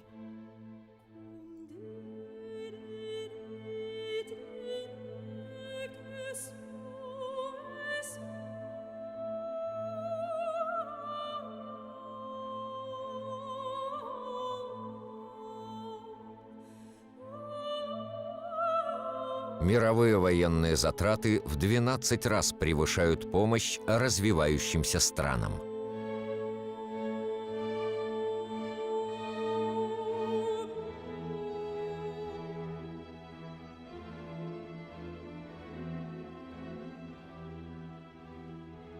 Каждый день в мире умирает 5000 человек из-за загрязненной воды.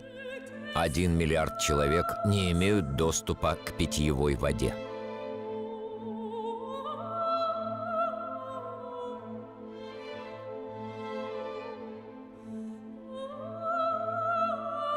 Один миллиард человек голодает.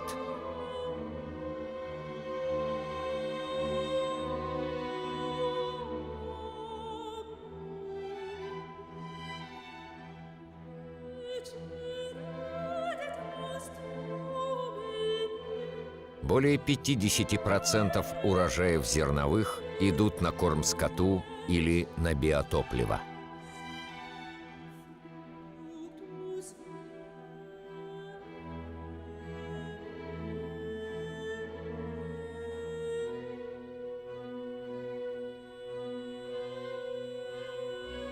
40% пахотных земель деградировали.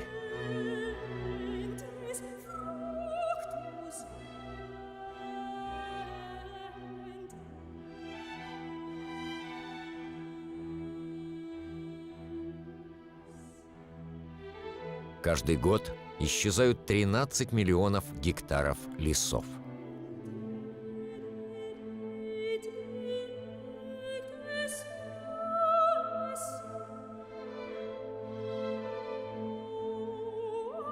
Каждая четвертая млекопитающее, каждая восьмая птица, каждая третья земноводная на грани исчезновения. Виды исчезают в 1000 раз быстрее, чем обычно в природе.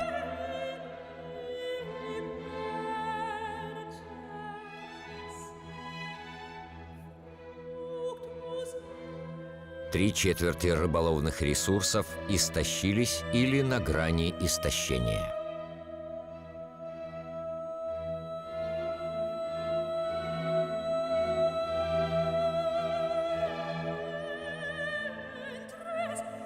Последние 15 лет средняя температура побила все зарегистрированные рекорды.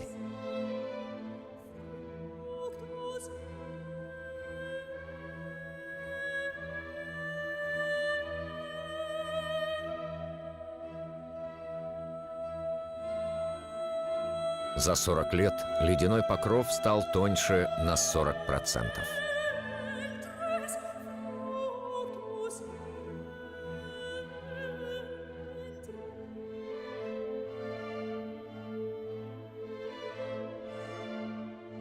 К 2050 году количество климатических беженцев может достичь 200 миллионов.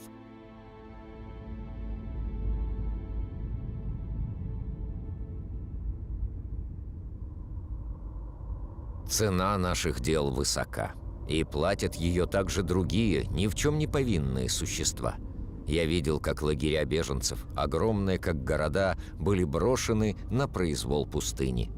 Сколько еще мужчин, женщин, детей мы оставим завтра на краю дороги?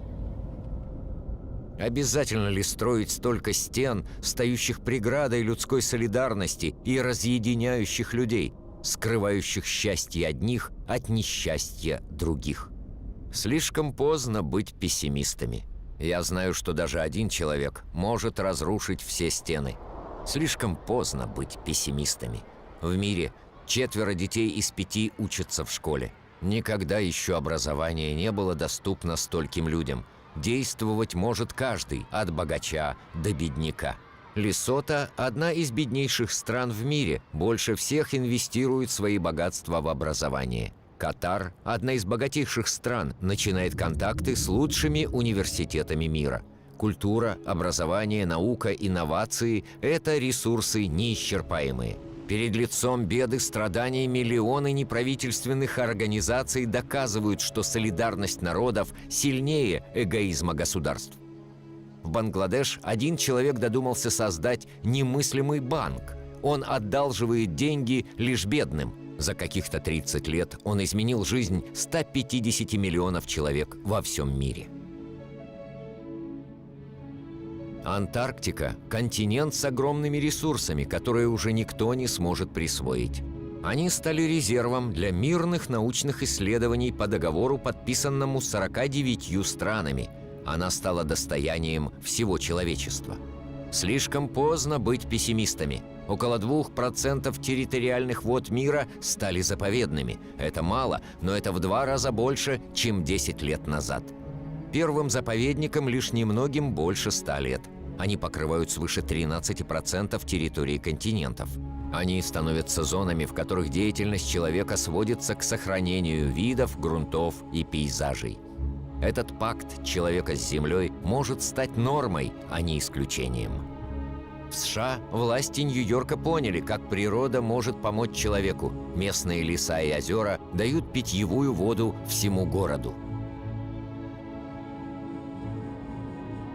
Леса Южной Кореи были уничтожены во время последней войны. Но благодаря государственной программе лесовосстановления они снова покрывают 65% территории страны. Более 75% бумаги сейчас вторичны. Коста-Рика сделала выбор между военными затратами и сохранением своей природы. У этой страны больше нет армии, зато большие средства идут на образование, экотуризм и защиту ее реликтовых лесов. Габон – один из крупнейших производителей дерева в мире. Его власти ввели избирательную вырубку – не больше одного дерева на гектар.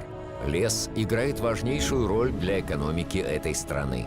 Но так у него появилось время на восстановление. Были введены стандарты правильной эксплуатации лесов. Скоро они станут обязательными. От производителя до потребителя такая строгость закона – благо для всех. Справедливая торговля идет на пользу и продавцу, и покупателю. Дело каждого процветает, и все сохраняют свое достоинство.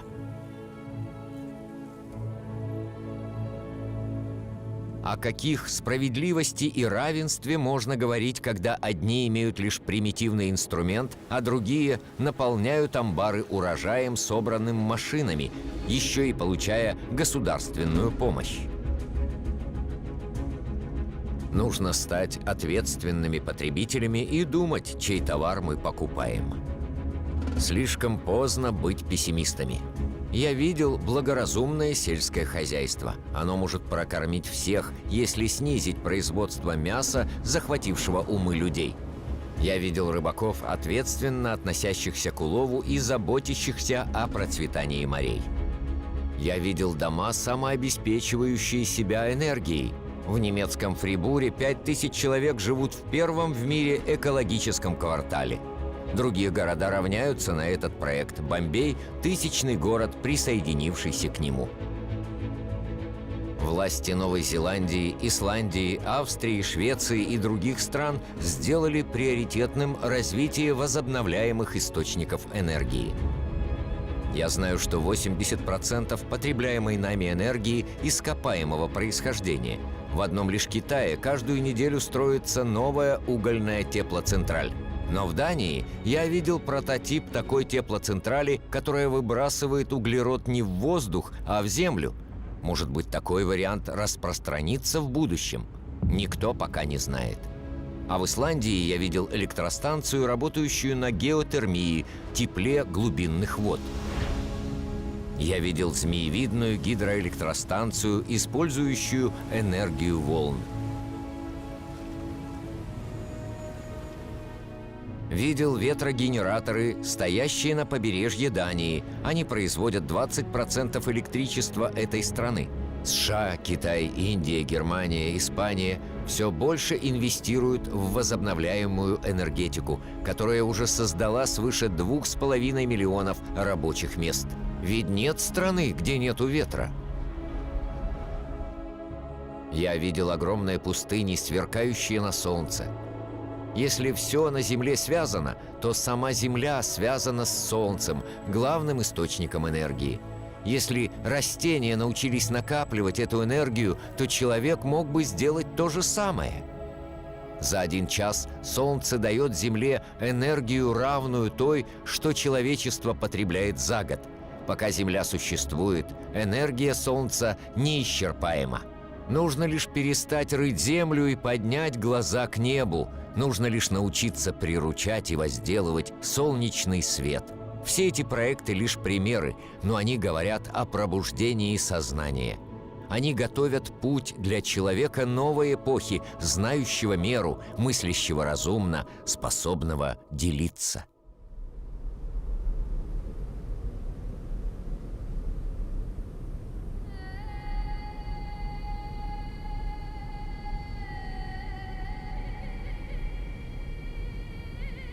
Настало время начать ладить друг с другом.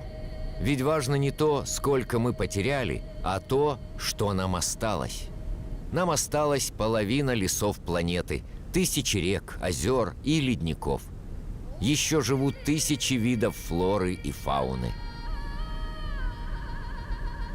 Мы прекрасно знаем, что решения возможны. Мы могли бы начать перемены. Так чего же мы ждем?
можем написать продолжение нашей истории. Все вместе. Озвучено студией «Омикрон» специально для HD Club. ЮАР. Аляска. Саудовская Аравия. Антарктика. Аргентина. Арктика. Австралия. Бангладеш. Ботсвана. Бразилия. Канада. Чили. Гаити. Дания. Китай. Южная Корея. Объединенные Арабские Эмираты. Коста-Рика. Испания. Франция.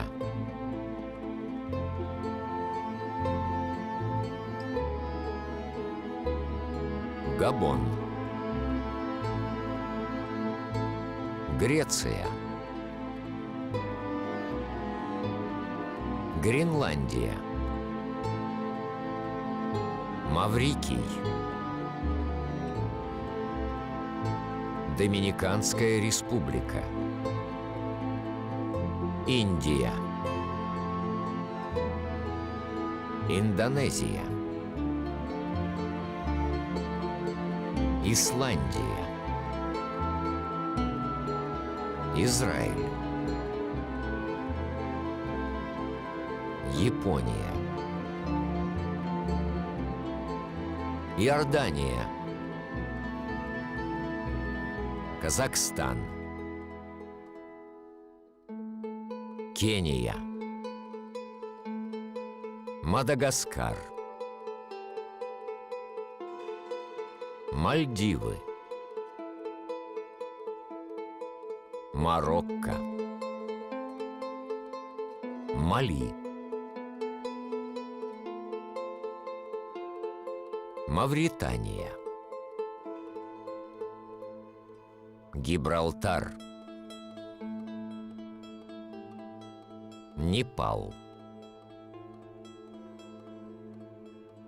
Нигерия. Норвегия. Новая Зеландия. Нидерланды. Катар. Россия. Чад. Сибирь. Свазиленд. Сенегал. Таиланд. Танзания. Украина. Соединенные Штаты Америки. Буркина-Фасо.